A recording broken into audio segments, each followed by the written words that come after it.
Hello students, सही हमारा topic शुरू है रोटेशनल डायनामिक्स। ठीक है, रोटेशनल डायनामिक्स में हमने लास्ट वीडियो में rotational kinetic energy find out किया है। ठीक है, रोटेशनल काइनेटिक एनर्जी के बाद टॉपिक आता है रोटेशनल टॉर्क।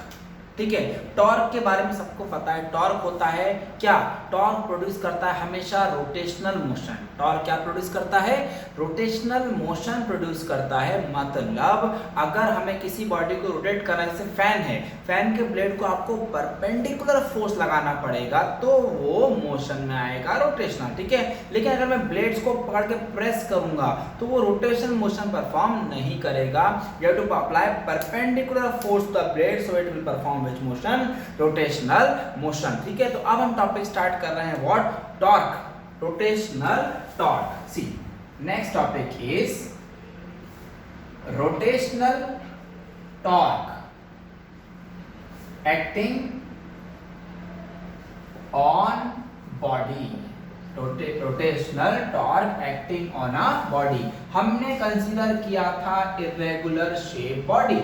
सेम डायग्राम फिर से ड्रॉ कर रहे हैं, चेक करिए। Irregular shape body, okay. Irregular shape body में हमने कंसीडर किया था अब a point nothing but O, जिस पॉइंट से axis of rotation pass out होगा। ठीक है, उस एक्सिस पर बॉडी परफॉर्म करेगा रोटेशनल मोशन। फिर से मैं अप्लाई कर रहा हूं, कंसेप्ट लेता हूं, देखो मास m1, फिर से mass m2 and up to n number से, इसलिए mass mn at a distance r1, at a distance r2 and rn। ठीक है, now body is rotating with a constant angular acceleration. Body का एंगुलर एक्सीलरेशन कैसा है? Constant है। अब देखो, आपने फॉर्मूला पढ़ा है क्या? सेंट्रीपिटल एक्सीलरेशन पढ़ा आप लोगों ने, फोर्स का फॉर्मूला पढ़ा आप लोगों ने। अगर बॉडी सर्कुलर मोशन परफॉर्म कर रही है तो उसके ऊपर कौन सा फोर्स है? सेंट्रीपिटल फोर्स है। सेंट्रीपिटल फोर्स हर एक बॉडी का अनइक्वल रहेगा, हर एक पॉइंट मास का डिफरेंट रहेगा। क्यों? क्योंकि उसका मास भी डिफरेंस है, रेडियस भी डिफरेंट है। m1 m2 क्या है? Mass of the particles having masses m1 m2 up to what mn। तो मैं अब इस कांसेप्ट में यहां पर पहले मैंने वेलोसिटी दिखाया था, अब मैं शो करूंगा what? F1 perpendicular force F2 perpendicular force Fn। Okay, इस तरह बॉडी रिवॉल्व करेगा। सो अगर मैं आपसे पूछूं कि टॉर्क क्या है, तो टॉर्क नथिंग बट आप लोग बता सकते हैं मुझे, फॉर्मूला होता है फोर्स इनटू परपेंडिकुलर डिस्टेंस। तो चेक करिए, फोर्स का परपेंडिकुलर डिस्टेंस फ्रॉम ओरिजिन क्या है? रेडियस। तो मैं इस तरह भी लिख सकता हूं, देखो, tau is equals to F into R, F into R. ठीक है, एफ की जगह पर हम ये भी लिख सकते हैं, क्या होता है? Mass into acceleration, mass into acceleration into R. ये भी फॉर्मूला हो सकता है। ए मतलब लीनियर एक्सेलरेशन, आपको मैंने सर्कुलर मोशन के पार्ट में बताया था, ए इज इक्वल्स टू होता है आर अल्फा। चेक करिए, relation between linear and angular acceleration. तब हमारा फॉर्मूला बनता है, ए की जगह पर हम m, ए की जगह पर अगर हम आर अल्फा इंटू आर करेंगे तो टॉर्क का फॉर्मूला बन जाएगा क्या? m r square alpha, m r square alpha will be the formula. ये हो गया टॉर्क का कंसेप्ट। अगर इसी से मैं कंपेयर करना चाहूं टाउ 1, तो फर्स्ट पार्टिकल का मास आएगा m1, उसका डिस्टेंस आएगा r1 स्क्वायर और अल्फा कांस्टेंट रहेगा। सिमिलरली टाउ 2 जो होगा वो होगा m2, फिर बनेगा r2 स्क्वायर और फिर से अल्फा आएगा। ऐसे करते करते टाउ n तक आ जाएगा, मतलब mn rn square alpha. Clear? So ये हो गया इंडिविजुअल टॉर्क। अगर मुझे टोटल टॉर्क निकालने हैं तो मैं tau 1 plus tau 2 plus up to क्या करूंगा? टाउ n तक करूंगा। अगर हम ऐड करते हैं तो will get what? m1 r1 square plus m2 r2 square up to mn square और बाहर में कॉमन निकालेंगे अल्फा, तो आंसर हो जाएगा विल गेट, ये जो फॉर्मूला है किसका बनेगा, देखो टाउ इज इक्वल टू बन गया आई अल्फा, टाउ क्या बन जाएगा इसका, आई अल्फा बनेगा, this will be the answer. Okay, तो रोटेशनल टॉर्क का फॉर्मूला बनता है क्या, आई अल्फा। ठीक है, अब इसी के ऊपर से नेक्स्ट कंसेप्ट हम पढ़ने जा रहे हैं। देखिए this was the rotational torque. Now अब जो कंसेप्ट आपका स्टार्ट होगा, nothing but radius of gyration, very important word for the chapter, radius of gyration. ठीक है, रेडियस ऑफ गायरेशन। देखिए नेक्स्ट कंसेप्ट इज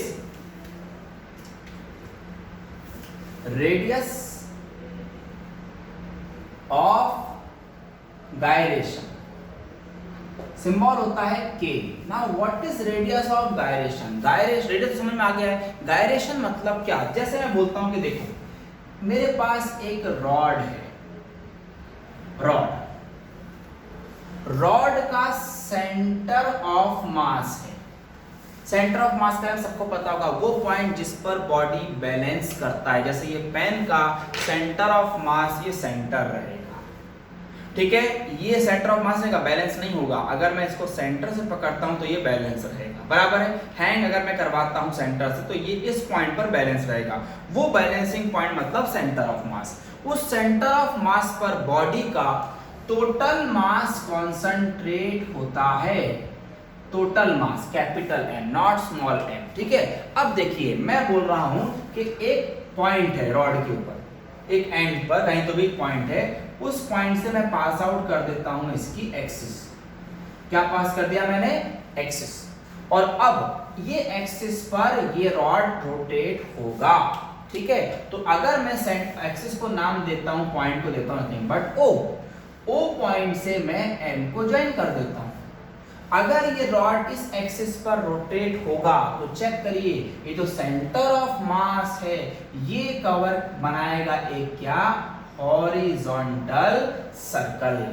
क्या बनाएगा ये, हॉरिजॉन्टल सर्कल बनाएगा। मतलब अगर मैं बोलता हूं सेंटर ऑफ मास है और उसको मैं एक्सिस पॉइंट पे रोटेट करवा रहा हूं, तो सेंटर ऑफ मास से मुझे एक सर्कल मिलेगा, बराबर, फ्रॉम एक्सिस ऑफ रोटेशन। तो this OM, this radius is nothing but what, K।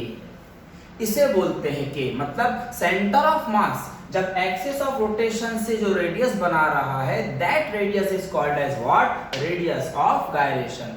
अब हम इसकी कंसेप्ट में स्टार्ट मोमेंट फॉर्मूला लेंगे I का। What is I, product of mass and square of distance from axis of rotation. तो mass देखिए capital M है और square of distance from axis of rotation K square है। तो जब भी रेडियस ऑफ गायरेशन बीच में आएगा, जब भी वर्ड रेडियस ऑफ गायरेशन आएगा, तब स्मॉल m कंसीडर नहीं करेंगे, directly total mass of the body आ जाएगा। Okay, total mass of the body nothing but capital M। This will be what, moment of inertia in case of radius of gyration, m into K square. Okay, ये radius of gyration था। अब इसके बाद next concept आपने पढ़ा है जो आगे के टॉपिक के लिए बहुत काम के हैं, दो प्रिंसिपल्स हैं, parallel axis and perpendicular axis principle. ठीक है, सो मैं दोनों का स्टेटमेंट आपको समझा के दूंगा और फॉर्मूले, डेरिवेशन से हमें कोई काम नहीं है। ठीक है, हमें फॉर्मूलेस का यूज करना है। ठीक है ना, तो parallel axis and perpendicular axis principle. ठीक है, देखिए first concept is parallel axis principle, parallel axis principle. ठीक है, इस एक्स डायग्राम में कंसेप्ट समझ में आएगा। देखिए आपको कि कोई भी इरेगुलर शेप बॉडी है, एनी बॉडी। ओके, अब ये बॉडी के ऊपर मैं कंसीडर कर रहा हूं एक पॉइंट C जो है वो है सेंटर ऑफ मास इस बॉडी का, सेंटर में कहीं भी रहेगा। और इसी पे मैं एक और पॉइंट कंसीडर कर रहा हूं nothing but O, any point O और C क्या है, सेंटर ऑफ मास। ठीक है, अब एक एक्सिस O से पास आउट कर देंगे और एक एक्सिस C से पास आउट कर देंगे, perpendicular to the plane, correct, perpendicular to the plane. ठीक है, उसके बाद O से लेके C ज्वाइन कर देंगे। ये है distance between two parallel axis. ये दोनों एक्सिस कैसे है? पैरेलल है, ठीक है। अब O के ऊपर का जो इनर्शिया है वो ले लेंगे हम I नॉट, और अगर C की बात करेंगे तो उसके लिए बोलेंगे IC। Distance between two parallel axis nothing but क्या है? H। और इस बॉडी का टोटल मास है capital M। What is total mass? Capital M is the total mass. So what is parallel axis principle? It is nothing but what? Moment of inertia of a body about any axis. मतलब I naught. Moment of inertia of a body about any axis is equal to sum of, is equal to what? Sum किसका? एक inertia बचा है IC, moment of inertia about center of mass मतलब IC, and product किसका? mass of the body and square of perpendicular distance between two parallel axes. This is your what? Parallel axis principle. What is parallel axis principle? Moment of inertia of a body about any axis, मतलब I know other than center of mass, उसको बोलते हैं any axis. Any axis is equal to sum of IC and product of mh square, product of what? m into h square। ये हो गया आपका parallel axis principal. अब इसी के साथ हम परपेंडिकुलर एक्सिस प्रिंसिपल भी पढ़ लेते हैं। देखिए perpendicular axis principle, next topic is perpendicular axis principle. Okay, very important topic. इस पे आगे के सारे फॉर्मूले डिपेंड होते हैं आप लोगों के। परपेंडिकुलर एक्सिस प्रिंसिपल बताता हूं आपको, देखो कैसे। रूम 3 डायमेंशनल है। जिस रूम में मैं खड़ा हूं अभी 3 डायमेंशनल, आप लोग बैठे हो 3 डायमेंशनल। इसमें 3 एक्सिस रहते हैं x, y एंड z। मैं बोल रहा हूँ कि अपने रूम में कोई भी एक कॉर्नर सेलेक्ट कर लेना है।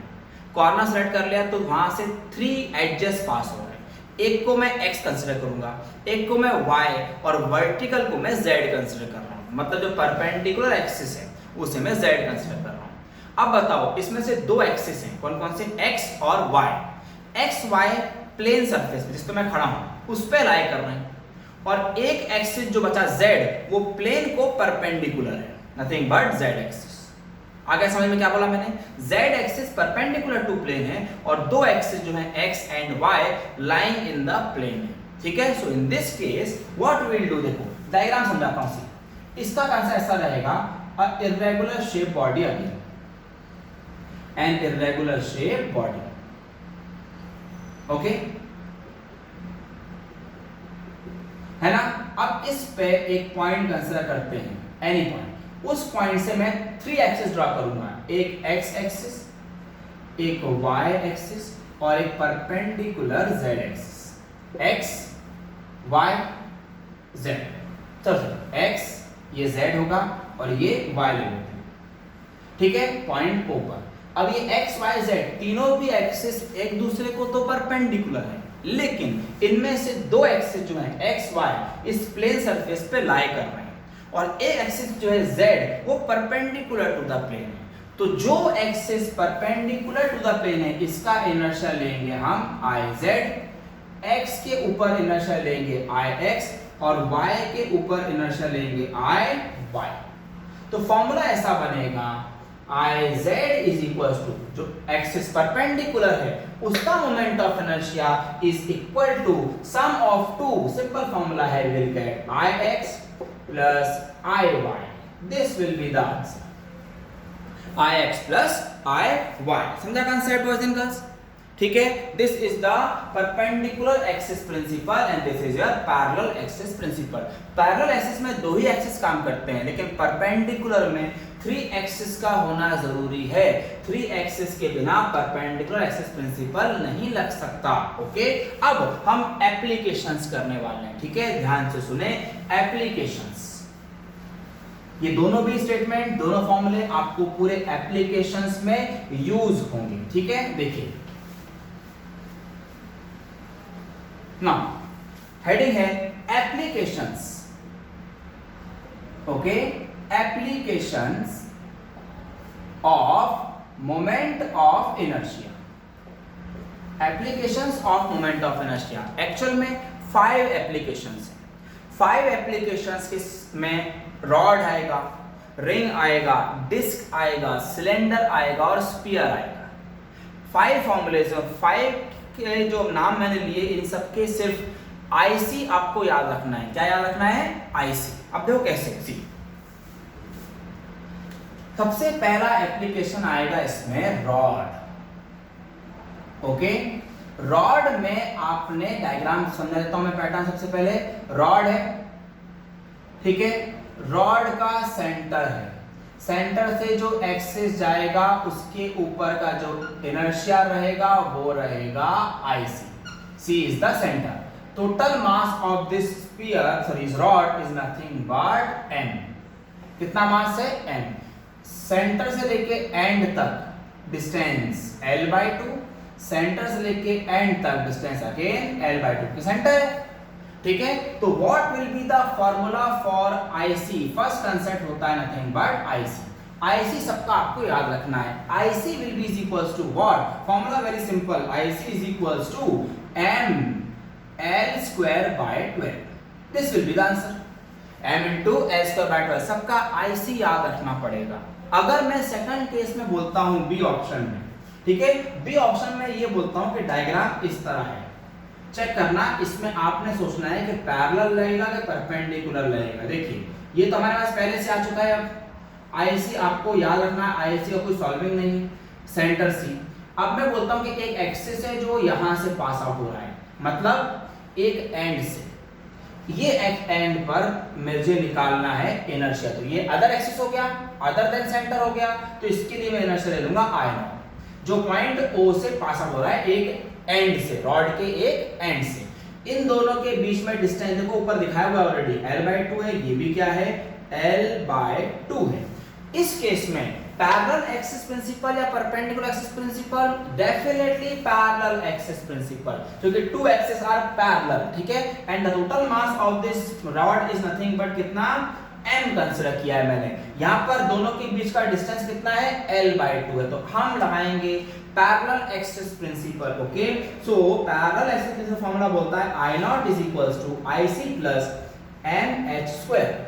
तो आपको IC का वैल्यू आपके पास है ml²/12 प्लस m। h का वैल्यू जो है कितना आ जाएगा यहाँ पर? l/2 का whole square.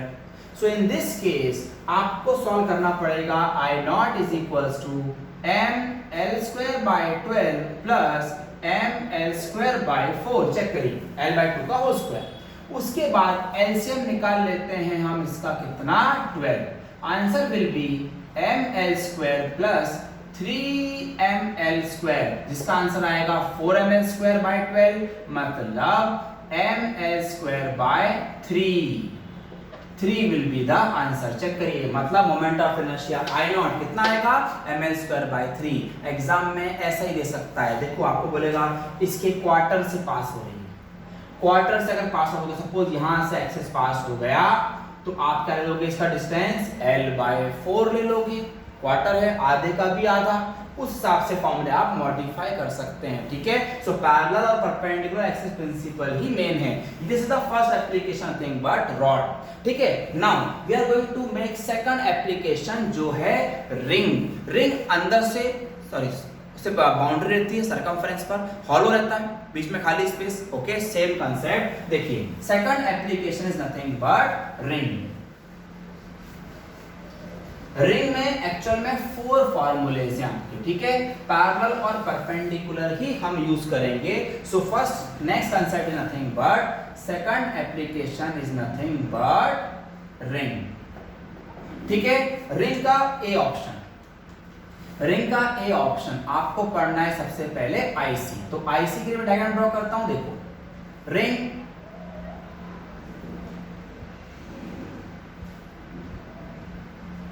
Okay, nothing but centre C और सेंटर से पास होने वाला एक्सिस।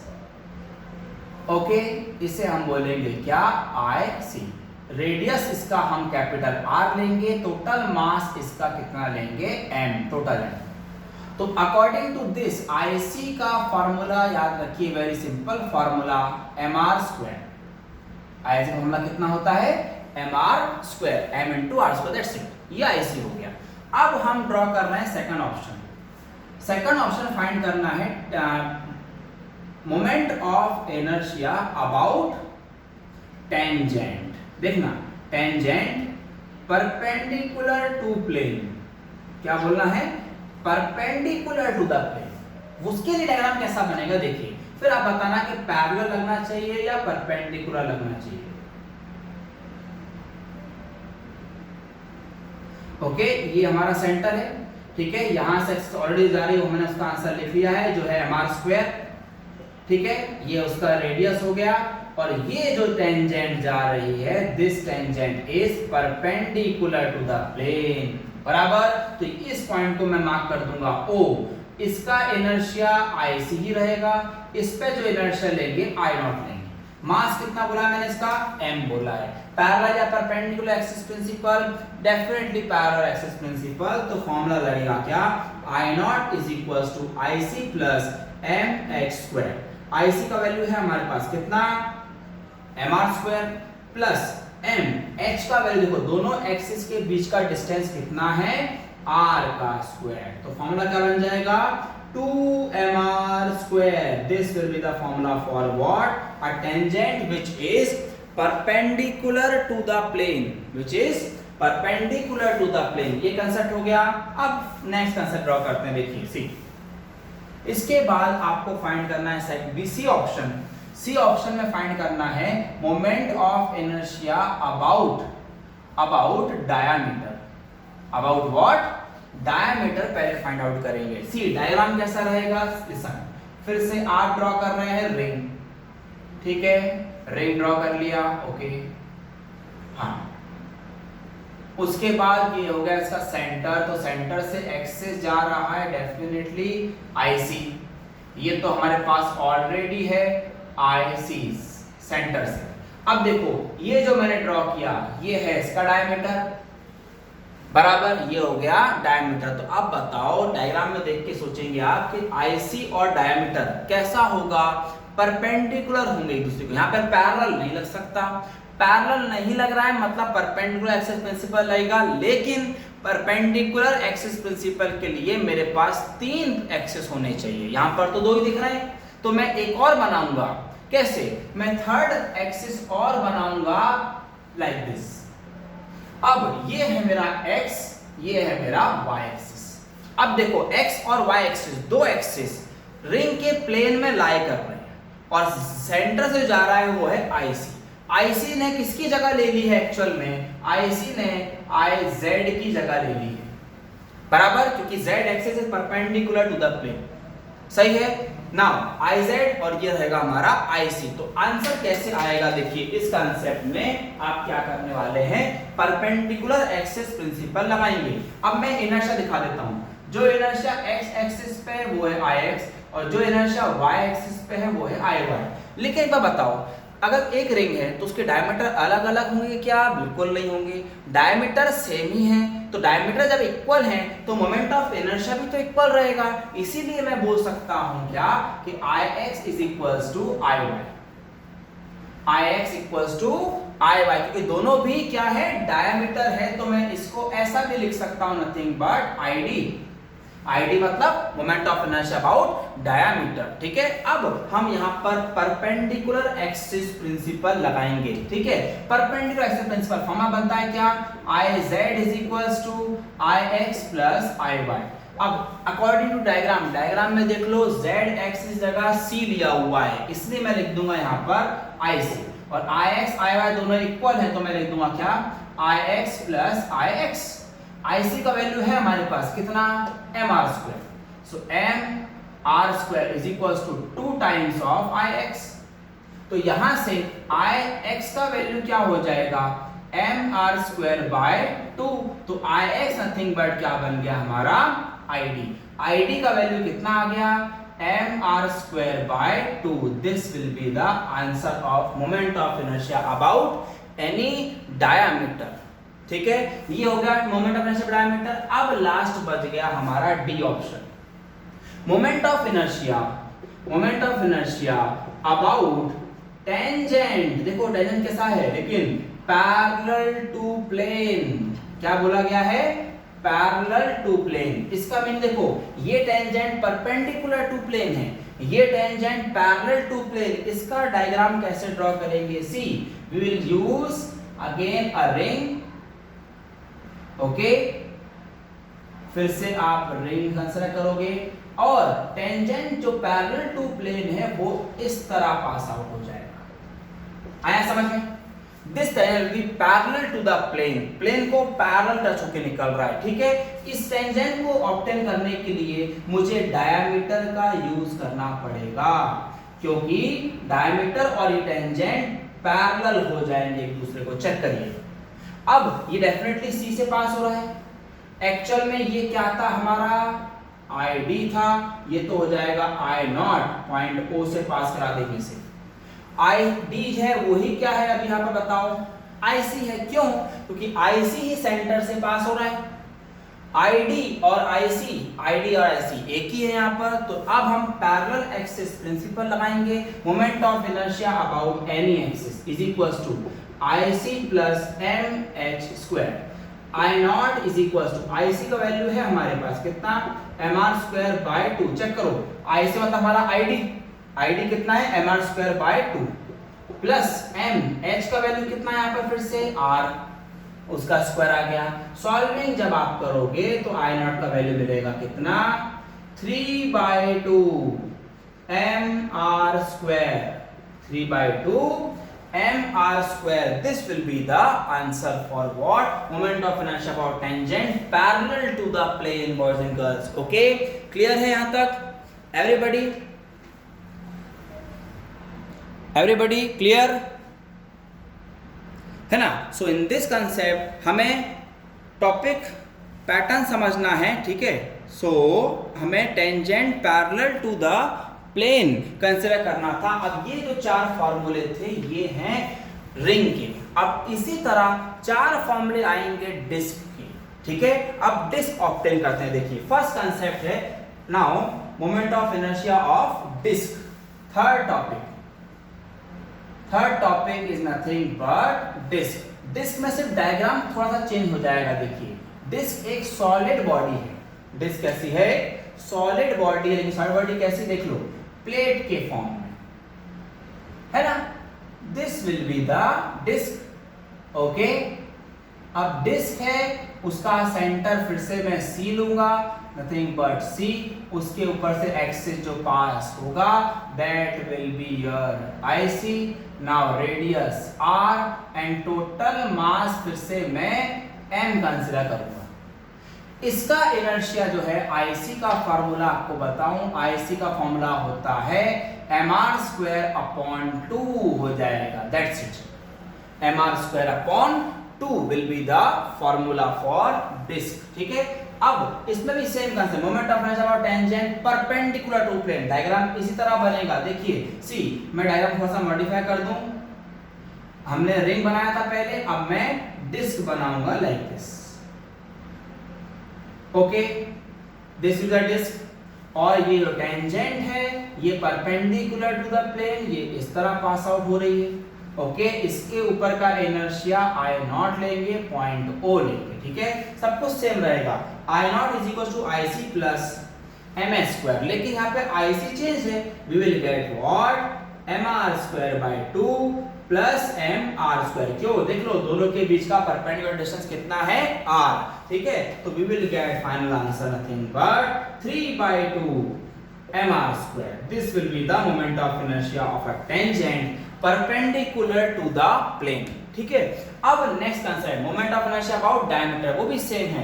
डायग्राम भी ऐसा ही रहेगा, हम सिर्फ और सिर्फ थोड़ा सा रिंग का डायग्राम चेंज कर देते हैं। देखिए रिंग का डायग्राम डिस्क के शेप में बनाएंगे। Okay, now we will use a disc. Okay, ये हो गया हमारा डिस्क। बाकी सब कुछ सेम है, ठीक है ना, नथिंग चेंज। अब सिर्फ इस पैटर्न में यहां से कंसेप्ट चेंज जाएगा।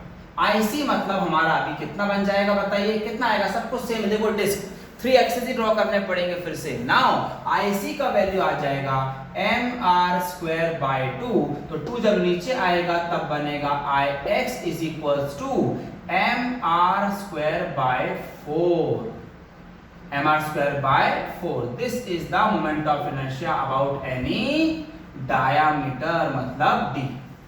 ओके जो रिंग का डिस्क में चेंजेस क्या आ रहा है समझ में आ रहा है, सिर्फ और सिर्फ आईसी का चेंज हो रहा है, डायग्राम वही है, ठीक है, सेम कंसेप्ट यहां पर है फिर से. अब moment of inertia for tangent parallel to the plane, diagram ऐसे ही बनेगा लेकिन डिस्क के फॉर्म में बनेगा. Okay now how will draw this diagram, see we'll draw the diagram like this.